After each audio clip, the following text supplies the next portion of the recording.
Hi guys, कैसे हैं आप लोग। देखिए, आज हमारी एनसीईआरटी एग्जाम्पलर सीरीज़ का एवोल्यूशन चैप्टर हम डिस्कस करेंगे और मैं आपको एनसीईआरटी एग्जाम्पलर के बारे में बता दूं कि ये जो बुक है, याद रखिएगा, सारे क्वेश्चंस जो नीट के सेट होते हैं वो मैक्सिमम ऑन द फंडा, ऑन द बेसिस ऑफ पूरा एनालिसिस, याद रखिएगा, होता है इसका एग्जाम्पलर का।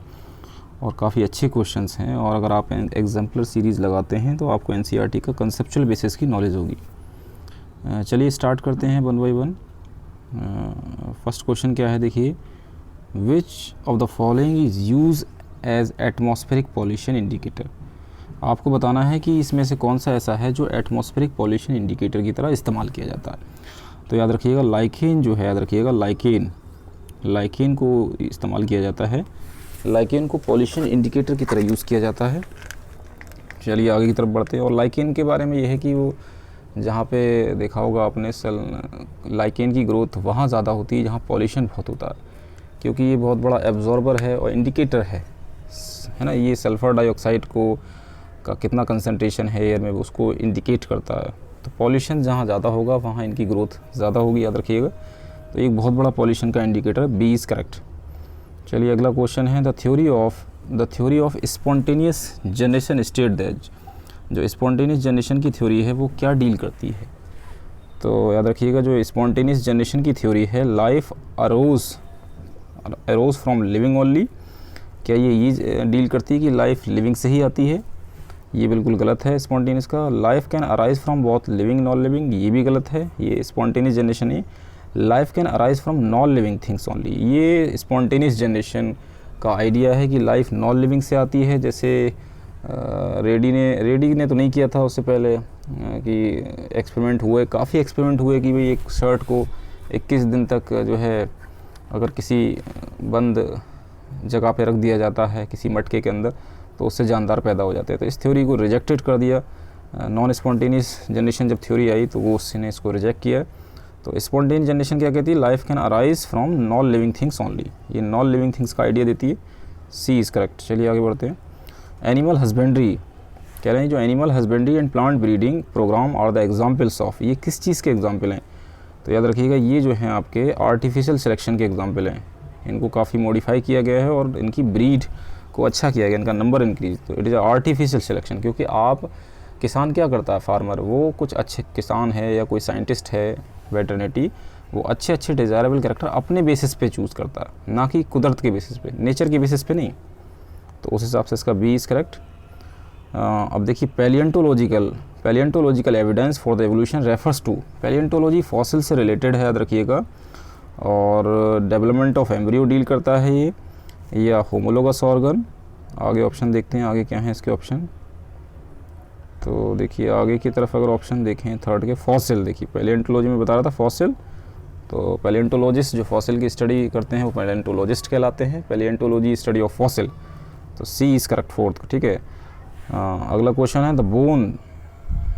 The bones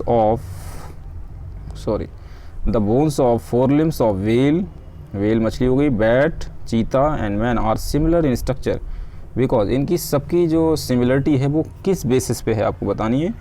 one organism have giving rise to another. क्या एक जानदार है वो अनदर को प्रोड्यूस कर रहा है। दे शेयर एक कॉमन एंसेस्ट्री। बिल्कुल सही जवाब। इनकी एंसेस्ट्री सेम है, ओरिजिन इनका सेम है, इसी वजह से जो है कॉमन एंसेस्ट्री शो करते हैं। तो इसी वजह से इनका जो एनाटॉमिकल स्ट्रक्चर है हड्डियों का वो सिमिलर है, बैट का, वेल का, चीता का, मैन का, ठीक है। चलिए आगे तरफ बढ़ते हैं। 6 analogous organ arise due to. Analogous organ कैसे अराइज हुए थे आपको यहाँ बताना है।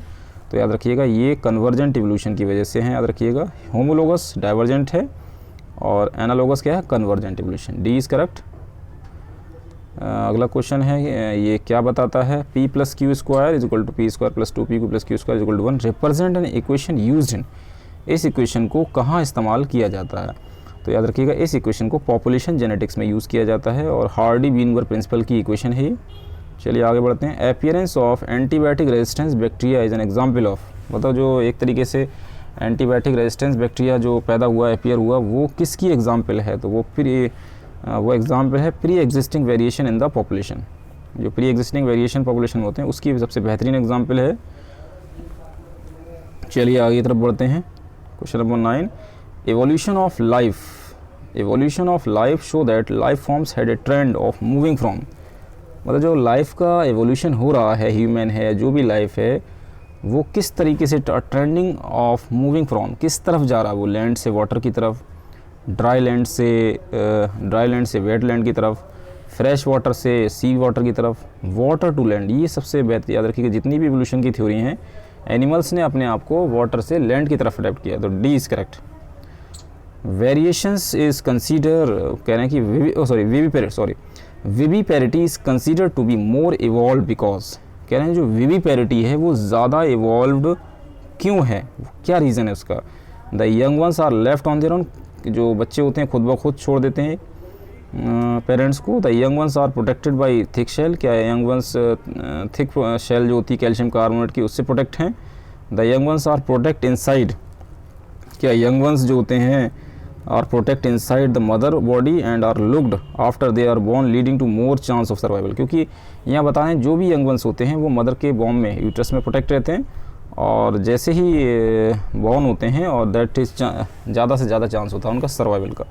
तो ये विविपेरिटी है, विविपेरस में जो बर्थ बेबी को यंग वन देते हैं वो विविपेरस कहलाते हैं। विविपेरिटी इसी चीज़ को बढ़ावा देती है, सी इज़ करेक्ट, प्रोटेक्शन ज़्यादा है वॉर्म के अंदर।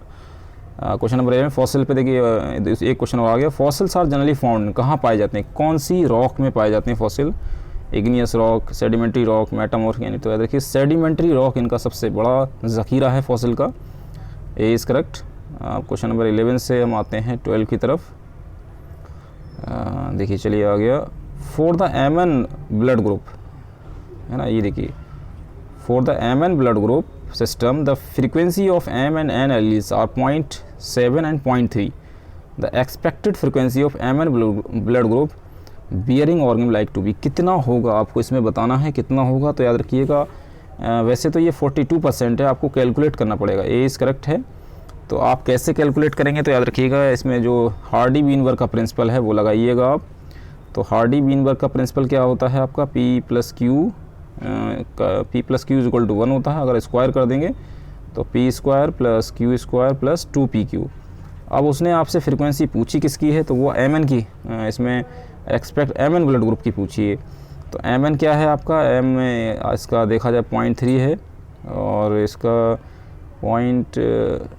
PQ कितना होता है, 2PQ होता है। देखिए तो 2 × 0.3 × 0.7 कितना हो जाएगा, देखिए आप मल्टीप्लाई करिए, 3 × 7 = 21 और 21 × 2 = 42। तो ये परसेंटेज बेसिस पे आ जाएगा, ठीक है। आप इसको सॉल्व करिए अच्छे से, ज़्यादा बड़ा सवाल नहीं है, A is correct.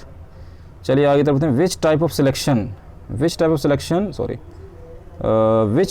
Selection is industrial melanism observe in moth बाइस्टन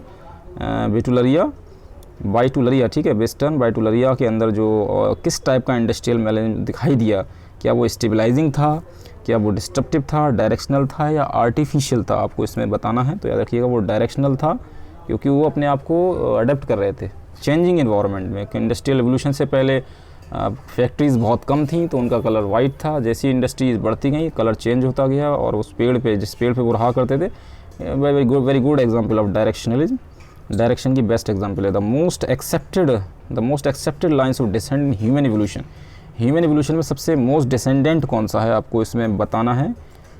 तो याद रखिएगा इसमें सबसे बेस्ट है रेमापिथिकस से होमो हैबिलिस, होमो हैबिलिस से होमो इरेक्टस, देन होमो सैपियंस, क्योंकि इरेक्टस की जो 900 cc क्रेनियल कैपेसिटी, फिर उसके बाद होमो सैपियंस। डायोपिथिकस से सब आए हैं, लेकिन C is the most appropriate answer for this. चलिए आगे बढ़ते हैं, which of the following is an example of link species, आपको बताना है कि लिंक स्पीशीज़ की सबसे बेहतरीन एग्जाम्पल क्या है, वो है ट्राइनोसोरस रेक्स। याद रखिएगा ये बहुत बड़ा डायनासोर है, बहुत हाइट है इसकी, टॉलेस्ट याद रखिएगा। एग्जाम्पल में देखिए थोड़ा discussion, first exampler gave the answer, later on it was change to D, lobe fish seem to be better answer, it is considered link between pisces, और कह रहे हैं कि पहले जो आंसर था वो पाइसिस और एम्फीबियंस का लिंक बताते हैं इसे। तो उसमें लो फिश बता रहे हैं कि जो आपका ए आंसर है वो ज़्यादा अप्रोप्रिएट बताया जाता है, मतलब ए पहले एग्जाम्पलर ने इसको पहले लो फिश करा था, लेकिन अब वो चेंज करके क्या कर दिया, टाइनोसोरस रेक्स। तो आप दोनों के बारे में डिटेल में पढ़िए क्या है, क्योंकि जो लो फिश है याद रखिएगा वो काफ़ी बेटर आंसर है, क्योंकि वो एपाइसिस और एम्फीबियन का लिंक है। ये थोड़ा हिंट दे रखा है इसमें। चलिए आगे बढ़ते हैं, क्वेश्चन नंबर 16 की तरफ बढ़ते हैं। आपको बताना है मैच द करेक्ट, आपको बता मैचिंग करनी है आपको। तो कौन किससे डील करता है? डार्विन ने क्या दिया? कॉन्टिनेंटल ड्रिफ्ट थ्योरी दी क्या? यूज़ एंड डिसयूज़, ये लेमार्क का देखिए थर्ड का आपका, ये थर्ड यहाँ एन पे आ जाएगा, use and disuse of the organ. और एवोल्यूशन बाई डार्विन ने क्या दिया? Evolution by natural selection. और देखिए ऑपरेन ने जो थ्योरी दी है याद रखिएगा, तो जिस हिसाब से दो ऑप्शन मैच कर रहे हैं कि फर्स्ट डार्विन का क्या रहा आपका, ये एवोल्यूशन बाई फर्स्ट का पी, तो फर्स्ट का पी आप देखें तो 2 में है। उसके बाद लेमार्क का थर्ड का एन, तो देखिए थर्ड का एन भी आपका 2 में दिख रहा है। तो उस हिसाब से इसका जो आंसर बैठेगा याद रखिएगा, ये आंसर है आपका बी। सेकंड का जो जाएगा वो आपका एम हो जाएगा याद रखिएगा, ए बायोजेनेसिस। ऑपरेन ने ए बायोजेनेसिस थ्योरी दी है, ठीक है। तो most appropriate answer is B, ठीक है। क्यों? वैगनर का क्या हो जाएगा फिर? वैगनर कॉन्टिनेंटल ड्रिफ्ट थ्योरी आ जाएगी। इसका ये हो जाएगा, लेमार्क का ये हो जाएगा, और ऑपरेन का ए बायोजेनेसिस हो जाएगा, और डार्विन का जो हो जाएगा एवोल्यूशन बाय नेचुरल सिलेक्शन। तो उस हिसाब से B is the most appropriate answer. चलिए आगे तरफ बढ़ते हैं। इन 1953 एल मिलर, जो S L. Miller created a primitive earth condition in the laboratory and gave experimental evidence for the origin of first form of life from pre existing non living organic matter. उन्होंने अपनी lab के अंदर पूरा setup तैयार किया कि जैसे पहली बार लाइफ जब अर्थ पर बनी थी, तो वही सेटअप उन्होंने अपनी लैब में तैयार किया कि जो भी एटमॉस्फेयर रहा पुराने वक्त का वही। The primitive earth condition created include, तो उसमें क्या क्या उन्होंने किया तो आपको बताना होगा।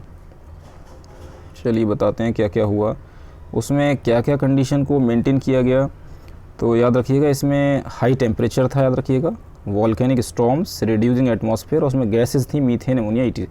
तो D is the most appropriate. बाकी ऑप्शनों पर डिस्कस नहीं करेंगे क्योंकि मेन ऑप्शन आपका डिस्कशन हो जाए। अब देखिए question number 18, variation during mutation of meiotic recombination are. जो वेरिएशन आते हैं म्यूटेशन की, जब म्यूटेशन होता है sudden heritable change in the DNA, तो इसकी ये क्या है, मतलब किस वजह से ऐसा होता है आपको बताना है। तो रैंडम होता है रखिएगा वेरिएशन ड्यूरिंग म्यूटेशन के वक्त जो म्यूटिक रिकॉम्बिनेशन होगा तो ये रैंडम होगा और डायरेक्शन लेस होगा, कोई इसका डायरेक्शन ही नहीं होता। तो म्यूटेशन से कैंसर भी होता है याद रखिएगा। तो it is all about chapter evolution of the NCERT exemplar series. मैं आपको बता रहा हूँ कि एग्जाम्पलर का बहुत इंपॉर्टेंट है याद रखिएगा, और इससे काफ़ी क्वेश्चंस आपके नीट में कवर होंगे, जो भी नेशनल लेवल के एग्ज़ाम आप देंगे। तो चलिए मिलते हैं नेक्स्ट वीडियो में।